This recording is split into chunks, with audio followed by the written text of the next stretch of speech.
दोस्तों, आज के वीडियो में मैं रेलवे स्टेशन मास्टर पर डिटेल में बात करने वाला हूं कि इसकी वैकेंसी कब आ रही है, कितनी वैकेंसी आ रही है, इसके फॉर्म भरने के लिए जो क्राइटेरिया है, यानी एज कितना है या फिर आपका क्वालिफ़िकेशन क्या है, कब तक फॉर्म भरा जाएगा, इसका अप्लाई लिंक क्या होगा, इसके सारे डिटेल बात करूंगा। इसके एग्ज़ाम प्रोसेस क्या होगा, इसका जॉब प्रोफाइल और सैलरी क्या होगा, इसके प्रमोशंस क्या होंगे, वो सारी चीज़ें आज के वीडियो में मैं डिटेल में कवर करने वाला हूं। तो चलिए शुरू करते हैं एकदम डिटेल में सारी बातें। तो आपको बता दूं सबसे पहले कि स्टेशन मास्टर होते क्या है, क्योंकि हम जानते हैं कि मैं तो एक लोको पायलट हूं, लेकिन हो सकता है कि बहुत सारे लोग रेलवे में नहीं हैं जो जानते भी नहीं होंगे कि स्टेशन मास्टर होते क्या है। तो आपने जब भी रेलवे से यात्रा किया होगा तो आपने देखा होगा एक किसी भी रेलवे स्टेशन पे वहाँ पे एक हेड कर्मचारी होता है। उस हेड कर्मचारी के अंडर में उस स्टेशन पर जितने भी कर्मचारी काम करते हैं लगभग सारे लोग उसके अंडर में रहते हैं। वो उस स्टेशन का इंचार्ज होता है, उसी को स्टेशन मास्टर बोलते हैं। तो आप जब इसका फॉर्म भर के एग्ज़ाम दे दोगे, अगर आप पास हो जाते हो तो किसी भी स्टेशन के आप इंचार्ज बन सकते हैं और उसका जो है वहाँ पे आप उसके स्टेशन के एक तरीके से ये कह लो मालिक बन सकते हैं। तो इसी को स्टेशन मास्टर हम बोलते हैं। और जॉब प्रोफाइल क्या है उसके बारे में हम डिटेल में बताएंगे बाद में कि क्या क्या आपको ड्यूटी करनी होती है। तो सबसे पहले आपको बता दूं कि ये रेलवे एनटीपीसी के नाम से आती है, ग्रेजुएट लेवल की वैकेंसी है, यानी नॉन टेक्निकल पॉपुलर कैटेगरीज। तो बहुत सारे पोस्ट उसमें रहेंगे। तो अगर आपको स्टेशन मास्टर बनना है तो आपको स्टेशन मास्टर अपने पहले नंबर पर चुन लेना है। ये बातें समझ में आपको आ गई है। टोटल जो वैकेंसी है ये 5000 देखने को मिल रही है। तो 5000 जो वैकेंसी है उसमें स्टेशन मास्टर और गुड्स ट्रेन मैनेजर, आपका कॉमर्शियल कम टिकट सुपरवाइज़र और आपका ट्रैफिक असिस्टेंट, जो कि मेट्रो रेलवे कोलकाता में जो नई वैकेंसी आ रही है उसमें भी है। तो ये टोटल वैकेंसी रहने वाली है। तो आपको स्टेशन मास्टर की जो वैकेंसी है वो कम देखने को मिलती है, बट उसी में इंक्लूड रहती है। तो आपको ये फॉर्म भरना पड़ेगा। फॉर्म भरते समय आपको अपने पहले नंबर पर स्टेशन मास्टर चुन लेना होगा। सबसे बड़ी बात है कि बहुत सारे लोग पूछते हैं कि कौन कौन लोग फॉर्म भर पाएंगे, कहाँ से ये वैकेंसी आती है। तो आपको बता दूं कि ऑल ओवर इंडियन रेलवे यानी पूरे भारतीय रेलवे से एक साथ में टोटल 21 आरआरबी से ये वैकेंसी आउट होती है। तो आपको जिस एरिया में आप रहते हो आप अपने एरिया से भी फॉर्म भर सकते हो। जैसे आप मान लो यूपी से आते हो तो आप आरआरबी इलाहाबाद सेलेक्ट कर सकते हो, या फिर आप बिहार से आते हो तो आप आरआरबी पटना चुन सकते हो। अगर आप महाराष्ट्र से आते हो तो आरआरबी मुंबई चुन सकते हो। सबकी एक एक नोडल आरआरबी होती है जो कि एग्ज़ाम कंडक्ट करवाती है। तो आप अपने घर के पास वाला भी चुन सकते हो, या फिर अगर आपको लगता है कि नहीं मुझे बाहर के आरआरबी से फॉर्म भरना है, अगर आप वो भी चाहते हैं तो आप दूसरे आरआरबी से भी अपने फॉर्म को भर सकते हैं। भारतीय रेलवे में आप कहीं भी अपने फॉर्म को भर सकते हैं। ये हमें एक आज़ादी मिली हुई है, तो आप अपने फॉर्म कहीं से भर सकते हैं। अप्लाई डेट की बात करूं तो ये ध्यान रखना कि ये अप्लाई डेट 21 अक्टूबर 2025 से भारतीय रेलवे की सिर्फ और सिर्फ ऑफिशियल वेबसाइट से ही भरे जाएंगे। आप ऑफलाइन फॉर्म नहीं भर सकते हैं। आप कंप्यूटर पे ही अपने जो वैकेंसी है इसका जो फॉर्म है फॉर्म भर पाओगे।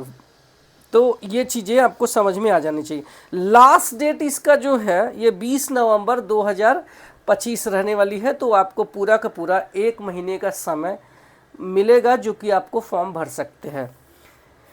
एलिजिबिलिटी क्राइटेरिया पे बात करते हैं कि कौन कौन लोग फॉर्म भर सकते हैं। तो ऑल ओवर इंडिया से मेल फीमेल मैरिड अनमैरिड सारे लोग फॉर्म भर सकते हैं। ये जो फीमेल यानी जो लड़कियां हैं ये भी भर सकती हैं, बट एक चीज़ आपको ध्यान में रखना पड़ेगा, इसकी जो ड्यूटी का नेचर होता है ये दिन और रात दोनों होता है। तो आप अपने हिसाब से देख लेना। जो स्टेशन मास्टर होते हैं इनकी जो पोस्टिंग होती है वो दूर दराज के स्टेशनों में भी होती है। तो स्टार्टिंग में आपको ऐसे कोई स्टेशन मिल सकता है जहाँ पर सुनसान स्टेशन है तो आप अगर लेडीज़ हैं तो भी आपको वहाँ पे ड्यूटी लगाई जा सकती है। ये बातें आपको ध्यान में रखना है। फॉर्म कोई भी भर सकता है, मेल या फिर फीमेल। एज आपकी 18 वर्ष से 33 वर्ष के बीच में होनी चाहिए। अगर आप SC/ST में आते हैं तो 5 वर्ष की और छूट मिल जाएगी, यानी आप 38 वर्ष की एज तक अपने फॉर्म को भर सकते हैं। वहीं अगर आप OBC में आते हैं तो आपको 3 वर्ष की और छूट मिल जाएगी, यानी आप 36 वर्ष तक अपने फॉर्म को भर सकते हैं। क्वालिफिकेशन की बात करूं तो इसमें कोई भी ITI की ज़रूरत नहीं है। आप सिर्फ ग्रेजुएशन है तो इसका फॉर्म भर सकते हैं। हम एग्ज़ाम की बात करेंगे तो जब आप फॉर्म भर देंगे तो फॉर्म भरते टाइम कुछ डॉक्यूमेंट लगते हैं, जैसे आधार कार्ड, आपका ID प्रूफ के रूप में, और आपका 10th का मार्कशीट और बाकी मार्कशीट ग्रेजुएशन का, ताकि आप उसमें अपना जो डिटेल है वो भर सके। आपका ईमेल ID और आपका मोबाइल नंबर, जिस पर रेलवे समय समय पर सूचना देगी। जब आप फॉर्म भर देते हैं साइबर कैफ़े में जा कर के, या फिर आप ऑनलाइन भी फॉर्म भर सकते हैं अपने मोबाइल पर भी। तो जब आप फॉर्म भर देंगे तो लगभग 6 से 7 महीने के बाद रेलवे एग्ज़ाम इसका लेने वाली है। और ये जो एग्ज़ाम होगा उसको आप देख लो, ये सब ऑनलाइन एग्ज़ाम होगा, ऑफलाइन एग्ज़ाम नहीं होता है। यानी कंप्यूटर पर आपके सवाल पूछे जाएंगे, 4 विकल्प रहेंगे एक सवाल के, उसमें से एक सही होगा, 3 गलत होगा। तो जो सही होगा उसी को सेलेक्ट करना है, जो गलत होगा उसको छोड़ देना है। सही सवाल के लिए आपको 1 नंबर दिए जाते हैं, वही एक गलत सवाल के लिए आपको 1/3 का निगेटिव मार्किंग रहता है। यानी अगर आप तुक्का लगाने वाले इंसान हैं तो आप इस एग्ज़ाम को पास ही नहीं कर पाओगे, या फिर बहुत कम नंबर आएगा जिससे आप सिलेक्शन ही नहीं पा पाओगे। तो आपको बहुत ही तैयारी करने की ज़रूरत है। CBT 1 और उसके बाद आपका CBT 2 होगा। और आपको बता दूं कि CBT 1 और CBT 2 में मैथमेटिक्स, रीजनिंग और GK GS से सवाल पूछे जाते हैं। तो CBT 1 में और CBT 2 में सिर्फ सवाल का फ़र्क है, बाकी आपके जो सब्जेक्ट है वही सेम ही होता है। इस एग्ज़ाम के बाद CBT 1 एक क्वालिफाइंग नेचर है, इसका मेरिट से कोई लेना देना नहीं है, आपको सिर्फ CBT 2 में जाने के लिए होता है। CBT 2 की जो मेरिट है वो आपको स्टेशन मास्टर बनाएगी, क्योंकि इसकी जो कट ऑफ है उसी को आपको क्लियर करना होगा। तो आपको इसका कट ऑफ क्लियर करने के लिए एटलीस्ट ये मान के चलना कि अपना जो टारगेट है वो 80+ रख के चलना होगा, चाहे आप किसी भी कैटेगरी में आते हैं। इसका जो CBT 2 के बाद आपका एक CBAT होगा। तो जो भी लोग सेफ्टी से जुड़े हुए, यानी जो ट्रेन ऑपरेशन से जुड़े हुए कर्मचारी होते हैं, उनका साइको टेस्ट होता है। साइको टेस्ट के बाद आपका मेडिकल होगा, जो कि A2 मेडिकल होता है। तो अगर आप चश्मा लगाते हैं तो ये फॉर्म आपको चुनना नहीं है, ये मतलब पोस्ट आपको चुनना नहीं है, क्योंकि इसकी जो आँखें हैं 6/9 होती है, वो भी विदाउट ग्लास, यानी आप बिना चश्मे के 6/9 आपकी आँखें होनी चाहिए। BP, शुगर या फिर आपको किडनी जैसी समस्या या फिर ट्यूबरकुलोसिस या हार्ट जैसी कोई प्रॉब्लम नहीं होनी चाहिए, क्योंकि A2 मेडिकल में ये सब चेक किया जाता है। अब जब आपने ये सारे स्टेज पार कर लेते हैं, मेडिकल के बाद आपकी ज्वाइनिंग हो जाती है। तो आपको काम क्या करना है? काम यही करना है कि आप जो ट्रेनें चलती हैं हमारी, उसको सिग्नल देने का काम आप ही करते हैं।